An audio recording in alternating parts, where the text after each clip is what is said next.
дуруд ба шумо бинандагони гиромӣ, ба барномаи навбатии футболи осиё шурӯъ мекунем. ҳафтаи гузашта пур аз хабарҳои муҳим дар бораи иштироки дастаҳои мунтахаби Тоҷикистон дар мусобиқоти осиёӣ буданд. Тавре Конфедератсияи футболи осиё хабар медиҳад, бо назардошти номуайянӣ ва хавфҳои марбут бо пандемияи COVID-19 ва ҳифзи саломатӣ ва амнияти рақибон чемпионати осиёи 2021 байни наврасони то 16 сола ва ҷавони то 19 сола бекор карда шуданд ва давлатҳои Баҳрайн ва Ӯзбекистон ҳуқуқи мизбонии марҳилаҳои ниҳоии ҷоми осиёро дар ин сину солҳо дар соли 2023 нигоҳ медоранд.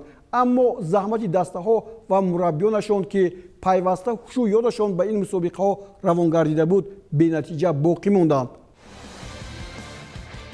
дар доираи омодагии бозиҳои марҳилаи дуюми интихобии ҷоми ҷаҳон 2022 бо тимҳои Муғулистон, Мянмар ва Япония дастаи мунтахаби миллии Тоҷикистон бо тими миллии Урдун ду бозии санҷишии дӯстона анҷом медиҳад. тавре сомонаи расмии Федератсияи футболи Тоҷикистон хабар медиҳад, дар ин бора роҳбарияти ниҳодҳои футболи ҳар ду кишвар ба мувофиқа расиданд. вохӯриҳо байни дастаҳои мунтахаби Тоҷикистон ва Урдун рӯзҳои 1 ва 5 феврал дар шаҳри Дубаи Амороти Муттаҳидаи Араб баргузор мегардад. ёдрас мешавем ки рӯзи 25 март дастаи мунтахаби миллии Тоҷикистон дар даври ҳафтуми марҳилаи дуюми мусобиқаи интихобии ҷоми ҷаҳонии соли 2022 дар гурӯҳи F бо тими миллии Муғулистон бозӣ мекунад. ин вохӯрӣ дар варзишгоҳи марказии ҷумҳуриявӣ дар душанбе баргузор хоҳад шуд. дастаи мунтахаби Тоҷикистон бо мунтахаби Урдун ҳамагӣ ду вохӯрии расмӣ анҷом доданд, ки ба бозиҳои интихобии чемпионати ҷаҳони соли 2018 ва 19 осиё рост меояд.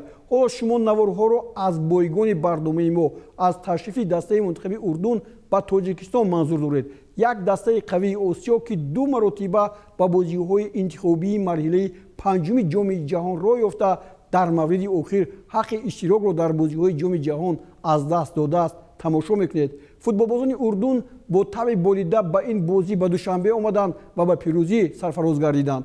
дар шаҳри Душанбе футболбозони мо 11 июни соли 2015 бозиро бо натиҷаи 3-1 бохтанд. дар он вохӯрӣ Манучех Ҷалилов дар дақиқаи 68 ягона голи Тоҷикистонро ба самар расонида буд ва се тӯби Абдулфаттоҳ ғалабаро ба меҳмонон мансуб гардонид.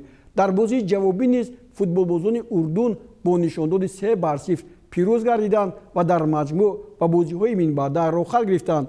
урдуниҳо дар нишондоди ҷаҳонии футбол ё худ раддабандӣ дар мақоми 95 ҷой гирифтанд. Тоҷикистон бошад дар зинаи 121. ин вохӯрӣ ҳам ба нафъи футболбозони Тоҷикистон асту ҳам ба фоидаи Урдун. ин дастаҳо ҳоло муборизаро барои ба даври дуввуми бозиҳои интихобии ҷоми ҷаҳон ва осиё баромадан идома медиҳанд. аз ин вохӯрӣ мураббиёни дастаи мунтахаби Тоҷикистон камбудиҳои ҷойдоштаро дар бозии даста хоҳанд дид. 27 январ қуръакашии Лигаи чемпионҳои Осиё ва ҷоми Конфедератсияи футбол 2021 ки дар онҳо се дастаи футболи Тоҷикистон Истиқлоли Душанбе, Равшан ва Хуҷанд ҳунарнамоӣ мекунанд гузаронида мешавад. чемпиони мамлакат Истиқлоли Душанбе бори аввал дар марҳилаи гурӯҳии Лигаи чемпионҳо баромад мекунад. марҳилаи гурӯҳии ин мусобиқа дар минтақаи ҷануб дар як давлат аз 14 то 30 апрел гузаронида хоҳад шуд. соҳиби ҷоми Тоҷикистон Равшани Кӯлоб ва ҷоизадори медалҳои нуқраи чемпионат Хуҷанд дар ҷоми Конфедератсияи футболи Осиё ширкат меварзанд. Равшан бозиҳои худро дар доираи рақобатҳои гурӯҳӣ шурӯъ карда, Хуҷанд дар бозиҳои марҳилаи пешакии ҷоми Конфедератсия дар минтақаи марказ ки аз як бозӣ иборат мебошад, рӯзҳои 6 ва 7 апрел мегузаронад ва дар сурати ба бозиҳои марҳилаи плей-офф баромадан 20 ва 21 апрел боз як рақобати дигарро анҷом хоҳад дод. марҳилаи гурӯҳии ҷоми Конфедератсияи футболи Осиё низ чун Лигаи чемпионҳо дар як кишвар аз 14 то 20 май доир хоҳад шуд. тавре хабар дода будем, Конфедератсияи футболи Осиё имсол шурӯъи бозиҳои дастаҳои мунтахаб Лигаи чемпионҳо ва ҳамчунин ҷоми Конфедератсияи футболи Осиёро иваз кард ва дар натиҷаи ҷоми Конфедератсияи футболи Осиё низ бо чунин шак саркӯбӣ пайдо кард. дар ҳоле ки сармураббии дастаи Хуҷанд Рустам Хоҷаев таъин гардид, аз 21 январ мусобиқаи футболбозон барои ҷоми Федератсияи футболи Тоҷикистон дар се минтақа оғоз мегарданд. агар дар минтақаи марказ бозиҳо 23 январ оғоз шаванд, пас дар вилояти Суғд дар варзишгоҳи Лочин 10 даста аз қабили Хуҷанд, Исаравшан, Эсхата, мактаби махсус гардонидашудаи футболи Парвози Бобоҷон Ғафуров, Сирдарёи Хуҷанд, гулистон пахтакори ҷаббур расулов, мактаби махсуси футболи кони бодом, масчоҳи масчоҳ зарафшони ҷаббур расулов аз 21 январ вориди майдон мешаванд. бозиҳо дар ду гурӯҳ сурат мегиранд. чемпиони соли гузаштаи тоҷикистон истиқлоли душанбе ба мавсими нави футбол омодагиро идома медиҳад. алҳол дар бораи дастаҳое ки ба мавсими ҷадид ҳозир мешаванд маълумоти дақиқу саҳеҳ гуфтан амри маҳол аст, зеро футболбозон аз назари мураббиён мегузаранд. истиқлол аз дирӯз ба тамринҳои дувақта шурӯъ кард. машқҳо зери назари мураббиён алишер тухтаев ва анвар нурқулов паси сар мешаванд. аён шуд ки дар ҳайати даста салам ашурмамадов шомил шудааст ва бо даста машқ мекунад ва бозигарони нав ҳам ҳастанд. ба даста ҷалб шудани легионерҳо аз сармураббии даста беҳтарин мураббии соли гузаштаи футболи тоҷикистон Виталий Левченко бастагӣ дорад. ин мураббӣ ки ҳоло дар машғулиятҳо барои ноил шудан ба литсензияи про таҳсил дорад, дар ин баробар ба ҷалби легионерҳо низ машғул аст. аслан истиқлол солҳои пешин пеш аз соли нав бо мақсади ҷиддӣ омода шудан ба бозиҳои ҷоми конфедератсияи футболи осиё тайёриро ба мавсим шурӯъ мекард. шояд ҳамин бемории ҷаҳонгири ковид аст ки ин даста ҳам имсол ба машқҳо баъди соли нав оғоз намуд. мураббии даста алишер тухтаев ба саволҳои мо ҷавоб гуфт. Мы начали подготовку. У нас неделя была втягивающих тренировок. С сегодняшнего дня мы перешли на двухразовые тренировки. Тренировки у нас все проводятся по графику, по плану главного тренера, так как наш главный тренер Виталий Григорьевич учится сейчас на ПРО, его нету, но он нам каждый день присылает работу, по которой мы должны проводить тренировки, что делать на тренировках. И мы придерживаемся этому графику и готовимся, серьезно, усердно готовимся.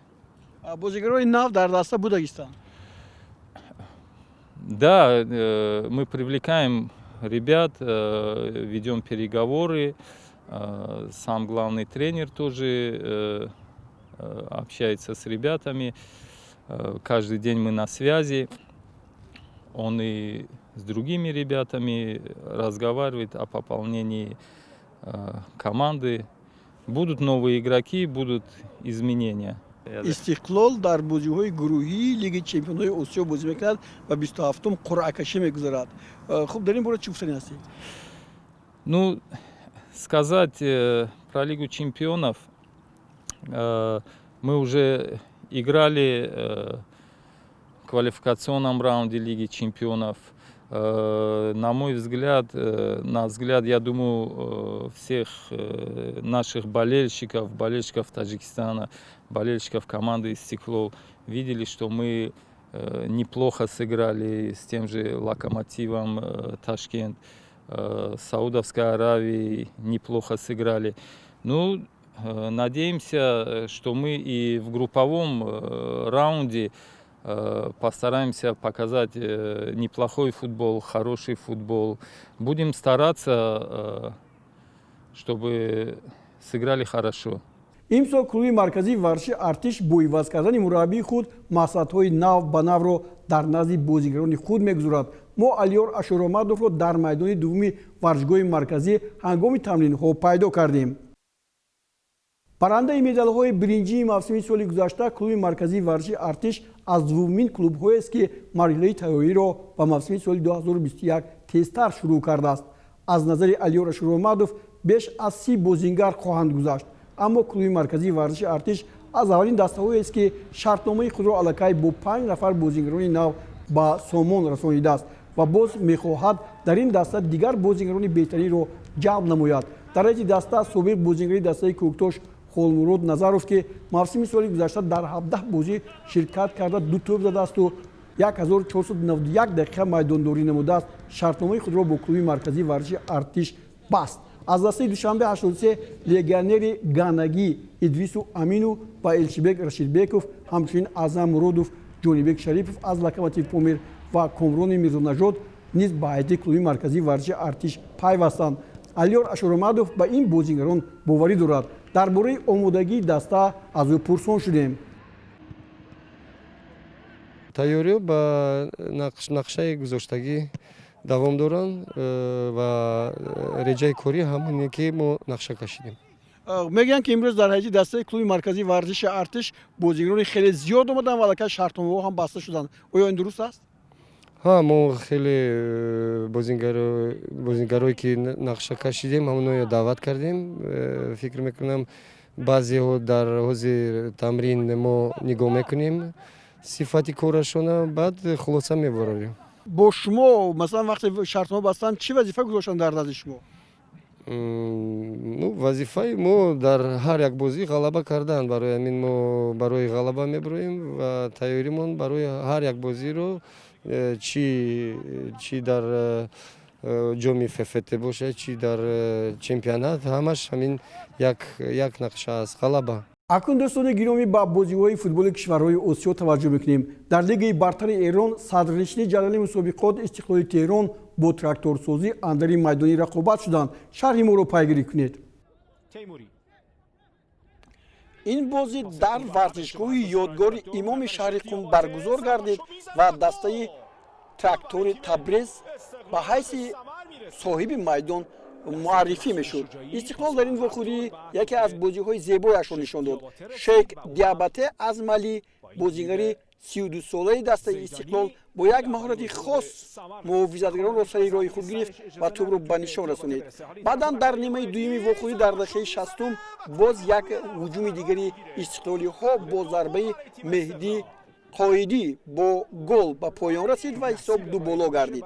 аммо Шейх Диабате дар ин радифи бозиҳо боз як қаҳрамонии дигар кард ва дар дақиқаи 64 тавонист голи сеюми дастаи Истиқлолро ба нишон расонад. ҳоло ки мо шумо ин ҳолатро мебинем, дар ҳақиқат хеле моҳир аст ва маҳорати фаннӣ хуб ҳам дорад. дар натиҷа дар дақиқаи 81 соҳибони майдон трактори Табриз бо зарбаи Аббосзода як тӯбро ба сама расонд. ҳоло ин Шейх Диабате аст ки бо маҳорати фардиаш дарвозабони дастаи соҳибони майдонро дар хиҷолат гузошт.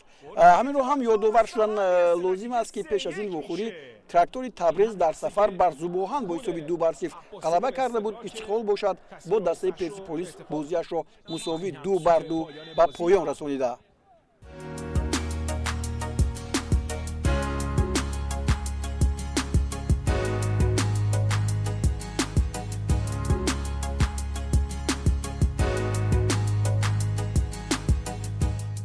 акнун ба чемпионати Ҳиндустон мегузарем. дастаи ченаини Фатҳулло Фатҳуллоев дар даври навбатӣ бо дастаи Истбенгал қувва санҷида ба гирифтани як имтиёз муваффақ гардид. ченаин то ҳол дар зинаи шашуми ҷадвали мусобиқот қарор дорад. ченаин аз 12 вохӯрӣ дар 3 бозӣ ғалаба карда 6 мусовӣ дораду 3 бохт. таваҷҷӯҳ кунед. тавре гуфтем ин вохӯрӣ бо ҳисоби мусовӣ ба анҷом расид, аммо як ҳолате дар дақиқаи 31 ки ҳоло мо шумо мебинем ба ронда шудани бозингари дастаи меҳмон Истбенгал сабаб гардид. Аҷай Четрӣ баъди он ки қоидаи бозиро вайрон кард аз ҷониби довар бо корти дуюми зард аз майдон ронда шуд ва футболбозони соҳибони майдон дастаи ченаин ки дар он даста Фатҳулло Фатҳуллоев бозӣ мекунад ва дар дақиқаи 80 дар ин вохӯрӣ ба ҷои Исмаил Гонсалвеш ба майдон омад, муяссар мегардид ки ин лаҳзаҳоро истифода баранд ва дастаи 10 нафара мондаи Истбенгалро ба шикаст гирифтор кунанд. ҳолатҳои голзанӣ барои футболбозони ин даста вуҷуд доштанд. аз ҷумла ҳамин зарбае ки мо шумо мебинем бисёр хуб буд, аммо Вашал Каиц хеле хуб инҷо бозӣ кард. Девҷит Маҷумбар ҳам дар ин фурсат маҳорати олии худро нишон дод. умуман дарвозабонҳо бисёр моҳирона бозӣ карданд. аз ҳамин хотир ҳисоб кушода нашуд. дар ин радиф дар ҳамин бозиҳо Ҷамшедпур дар майдонаш аз Норт Ист Юнайтед мағлуб шуд. ҳоло Фатҳулло Фатҳуллоевро медидем ки бисёр як партофти хуб анҷом дод, аммо футболбозони дастаи ченаин ин ҳолатро истифода бурда натавонистанд ва бори дигар дарвозабон инҷо ки ҳоло мебинед бисёр ҳам бо як маҳорати олӣ ин зарбаро пеши роҳашро гирифт ва сад гузошт. дар ҳамин баробар Мумбай Сити бо Ҳайдаробод мусовӣ бозӣ карданд 0-0 ва тавре гуфтам ин даври мусовиҳо буд. дар мусобиқоти қаҳрамонии ситораҳои Қатар ҳафтаи гузашта вохӯрӣ аз ҳама асосӣ байни Персафон аз сади зинаи аввал ва аз дуҳайли мақоми дуввум барпо гардид. имрӯз бозиҳо дар ин лига ҷараён мегиранд ва мо зарур шуморидем ки лаҳзаҳои ин бозии ду дастаи беҳтариро манзури шумо гардонем. дастаи аз зуҳайли қатар бе ин ҳам аз дастаи асад қафо мемонд, аммо дар дақиқаи шашум дар вохӯрии рӯбаро алмазали аз ҷазои 11 метра ҳисобро боз кард ва шароит муҳайё кард ки аз зуҳайл дар ин вохӯрӣ ба пирӯзӣ ноил шавад. аммо ин голи ниҳоят барвақт задашуда зуд баъди 8 дақиқа ҷавоби худро гирифт. як ҳуҷуми ниҳоят хуби футболбозони дастаи асад бо зарбаи бағдод бунёдҷаҳ бо гол анҷом ёфт. ҳайдус дар ин вохӯрӣ ҳоло бубинед ин туп дар назди пои ҳайдус аст. бо як маҳорати олӣ сари роҳи худ муҳофизатгарро гирифт ва баъдан ба бунёдҷоҳ дод ва бунёдҷоҳ бо зарбаи олияш ва маҳорати фардияш ҳисобро баробар кард. вале баъдан футболбозони дастаи асад боз бо зарбаи бағдод бунёдҷоҳ дар дақиқаи 50 голи дигарбораи дуюми худро ба самар расонданд. бубинед инҷо муҳофизатгарон ба хатогирӣ доданд ва бунёдҷаҳ аз назди тақрибан пои 2 нафар муҳофизатгар туби дуюмро ҳам ба нишон расонид ва дастаи худро пешсаф кард. дақиқаи 87 аст ва ин бозингари алҷазоирӣ бағдод бунёдҷаҳ бо паси хуби акрам афиф голи сеюмро зад ва хетрик намуд. дар натиҷа футболбозони дастаи асад мавқеи худро дар садри ҷадвали лигаи ситораҳои қатар боз ҳам хубтар карданд ки мо шумо мебинем.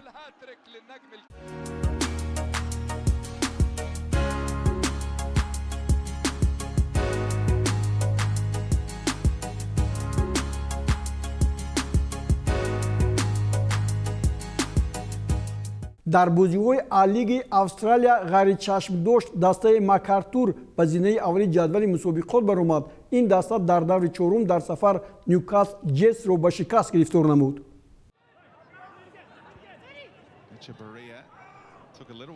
Ньюкасл Джетс дар бозии пешидаи худ дар майдонаш бо ҳисоби 1-2 мағлуб шуда буд ва Вондерерс дар он вохӯрӣ ба пирӯзӣ ноил шуд. аммо дар бозӣ бо Макартур Лоик Пюё як голи зебое зад ки хотирмон буд ва яке аз голҳои беҳтарини ин давр ба ҳисоб мерафт. бубинед ин партофти ниҳоят зеборо ки баъдан Лоик Пюё бо зарбаи пушти сар вориди тури дарвозаи Ньюкасл Джетс соҳибони майдон намуд. футболбозони дастаи Ньюкасл Джетс ҳам як ҳолати голзанӣ пайдо карданд. ин дар ҳамин ҳолате ки ҳаст ҳоло бо шумо мебинем туб ба самар расонида шуд, вале ин туби задашуда аз ҷониби Рой О'Донован ҳисобида нашуд. ҳоло бори дигар мебинем инҷо ҳолати ғайрибозӣ бараъло буд ва баъди он ки довар дид ин голро лағв кард. футболбозони дастаи Макартур баъди ин голи задашуда як ҳолати дигарро ба вуҷуд оварданд ва Мет Дербишир дар дақиқаи 23 аз партофти Пюё муаллифи голи аввал туби дуюмро ба дарвозаи соҳибони майдон Ньюкасл Джетс зад. дар ҳақиқат бозиҳои дастаи А-лигаи Австралия хеле ҷолиб мегузаранд. хуб ҳарчанд мухлисон нестанд, вале ба ин нигоҳ накарда бозиҳо суръаташон баланд ҳам ҳаст. дар қисми дуюм соҳибони майдон ҳуҷумҳои пайдарпай карданд, вале дар дақиқаи 42 қисми аввал онҳо тавонистанд бо зарбаи Валентинио Юэл ҳисобро тағйир диҳанд 1-2 дар нимаи дуюм. бубинед ин ҳамон голе ки зада шуд аз ҷониби Валентино Юэл ва баъдан футболбозони Макартур дар қисми дуюм ба бартарӣ соҳиб буданд, вале имконияти голзаниашонро аз даст доданд. ба ҳамин тартиб ин бозӣ бо ҳисоби 1-2 ба нафъи меҳмонон Макартур ҷамъбаст гардид. дар А-лига алҳол бозиҳои зиёд гузаронида нашуданд, аммо дар ин бозӣ Central Coast Mariners дар майдонаш аз Western Sydney Wanderers бо ҳисоби 0-1 шикаст хӯрд. акнун дӯстони гиромӣ мегузарем ба озмуни барномаи мо бо сарпарастии Вега Farm ва марҳами Пардифен. озмуни пешгӯӣ аз шумо тӯҳфа аз мо идома меёбад. натиҷаи бозиҳои ҳафтаи гузашта ҳоло манзури шумост ва метавонед ҷавобҳои худро муқоиса кунед. ғолибро мо барои гирифтани тӯҳфа ҳафтаи оянда ба студия даъват мекунем. акнун дар ҳафтаи нав натиҷаи бозиҳои зеро пешгӯӣ кунед.